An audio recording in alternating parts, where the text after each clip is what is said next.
తెలంగాణ యాసలో బోల్డ్ dialogues, చేతిలో rod, నోరులో బూతులు లేని కామెడీ మీకు గుర్తొస్తుందా? అవును, ఆయనే మన ఫిష్ వెంకట్. ఇప్పుడు ఆయన అసలు సిసలైన కథను తెలుసుకుందాం. ఫిష్ వెంకట్ అసలు పేరు వెంకటరాజు. హైదరాబాద్లోని ఒక మత్స్యకార కుటుంబంలో జన్మించారు. చిన్నప్పుడు కుటుంబంతో కలిసి చేపల వ్యాపారం చేసేవారు. అందుకే అతనికి ఫిష్ వెంకట్ అని పేరు వచ్చింది. సినిమాలంటే ఆసక్తి, కానీ అవకాశాలు లేవు. కష్టపడి చిన్నపాటి రోల్స్ చేస్తూ కెరీర్ని మొదలుపెట్టాడు. మొదట్లో గూండా, బాడీగార్డ్, పోలీస్ క్యారెక్టర్స్ వంటి చిన్న చిన్న పాత్రల్లో నటించేవాడు.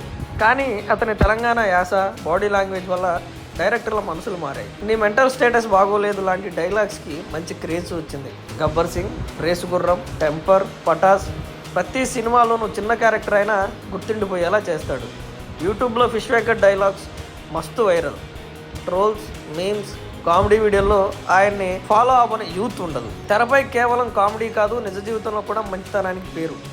ఫ్యాన్స్ ప్రేమించే ఫన్నీ హ్యూమన్ పర్సనాలిటీ. వెంకట్ చిన్నగా మొదలైన పాత్రలతో బిగ్ స్క్రీన్పై బాగా హాస్యాన్ని పంచాడు. ఫిష్ వెంకట్ ఒక మంచి ఉదాహరణ.